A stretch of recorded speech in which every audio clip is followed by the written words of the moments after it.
Hello বন্ধুরা, good morning and welcome back to my channel Piu's music world. তো সবাই কেমন আছো? আশা করি ভালো আছো, আমিও ভালো আছি। আর আমার চ্যানেলের আরও একটা নতুন ভিডিওতে তোমাদের সবাইকে স্বাগত জানাই। আজকে হচ্ছে আমার ডিউটি রয়েছে, আমার হাজব্যান্ডেরও স্কুল রয়েছে, সেই জন্যে এদের বাড়িতে আর থাকা পসিবল হবে না। আমি আর আমার হাজব্যান্ড দুজনেই বেরিয়ে যাব এক্ষুনি, কিন্তু পূজা বলছে ও থেকে যাবে ওর ঠাম্মির সাথে। তো দেখো বন্ধুরা, তাড়াহুড়ো করে ওখান থেকে বেরিয়ে এলাম। আমার হাজব্যান্ড আমাকে আমার সেন্টারে ছেড়ে দিয়ে চলে গেল। আজকে আমি একাই ডিউটি করব, আমার একারই ডিউটি রয়েছে। তো সেন্টারে ঢুকে একটু জিনিসপত্রগুলো রেখে আমি বলি একটু সেন্টারের ভিডিওটা নিয়ে নিই, অনেক দিন সেভাবে ভিডিও শেয়ার করা হয়নি তোমাদের সাথে। তো এখানে কাজ বাজ করি, তারপরে বাসে ঠাকুরদা যাব। তো এই যে দেখো, বাসে উঠে পড়েছি। বাইরের আকাশটা ভালো লাগছিল, সেই জন্য একটু ভিউজটা নিলাম তোমাদের সাথে শেয়ার করব বলে। তো দেখো বন্ধুরা, আমি ডিউটি শেষ করে ঠাকুরদা চলে এসেছি। পূজা তো ওখানেই থেকে গেল। আমার একটু মন তো খারাপ করছেই, কিন্তু ও নিজেই থাকবে, ওর দাদা ভাই আছে, ওখানে থাকবে। আমি তো এরকমভাবে ওকে কোনোদিন ছেড়ে থাকিনি।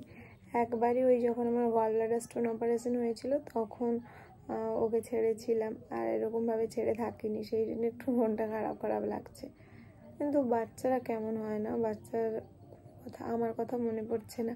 কি জানি বাবা, বড় হলে ভালোবাসবে না কি করবে কি জানি। তো আমার হাজব্যান্ডকেও বললাম ও চলে আসবে। আর এখানে মা বাপি সবাই আছে, এই জন্যে এতটা মন খারাপ করেনি। মানে সবার সাথে কথা বলে হয়ে যাচ্ছি আর কি, মাইন্ডটা ডাইভার্টেড হয়ে যাচ্ছে। তো যাই হোক, এখন অফ করছি, আবার পরে সন্ধ্যের দিকে কথা বলবো। আজকে সন্ধেবেলা আমি আর আমার হাজব্যান্ড বেরিয়েছিলাম একটু এই গ্লাসগুলোর দোকানে।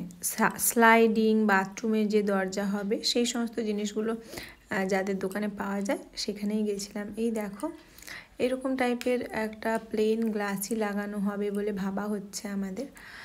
যখন নেওয়া হবে তখন তো তোমাদের সাথে অবশ্যই ডিজাইন কনফার্ম করে দেখাবো।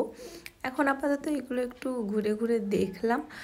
বাথরুমটাই তো আগে ফিটিংস করতে হবে, সেই জন্য ওইটাই যাতে তাড়াতাড়ি হয়ে যায় সেই বিষয়ে কাকুদের সাথে আমরা কথাও বলে নিলাম, আর টুকটাক টাকা পয়সা অ্যাডভান্স করে দিলাম। তারপরে আমি আর আমার হাজব্যান্ড ঘুরে ঘুরে আবার বাড়ি ফিরে এলাম আর কি। তো বন্ধুরা, ফিরে এলাম আমরা বাজার থেকে। স্লাইডিংগুলো আর হচ্ছে বাথরুমের দরজা ওইগুলোই অর্ডার দিয়ে এলাম। মোটামুটি বলছে তো 10 দিনের মধ্যে কাজটা ফিনিশিং করে দিয়ে দিবে, তাহলেই আমরা অ্যাটলিস্ট বাথরুমগুলো রেডি করে নিতে পারবো। আর বাথরুমগুলো রেডি করে নিলে কি হবে, মাঝে সাঝে 1-8 দিন রাত্রিবেলাও আমরা থেকে যেতে পারবো। এইটা হচ্ছে সব থেকে আমাদের মানে আর্জেন্সিটা হচ্ছে বাথরুমটা ফিটিংস করা। তো যাই হোক, দেখা যাক কতদিনের দেয়। তখন যখন আবার কমপ্লিট করে যাবে জিনিসগুলো নতুন ঘরে, তখন তোমাদেরকে অবশ্যই দেখাবো। আর আজকের মতন এই ভিডিওটাও এখানেই শেষ করছি। নেক্সট দিন আবার একটা নতুন ভিডিওতে তোমাদের সবার সাথে দেখা হবে। ততক্ষণের জন্য সবাই খুব ভালো থেকো, সুস্থ থেকো। Good night, tata.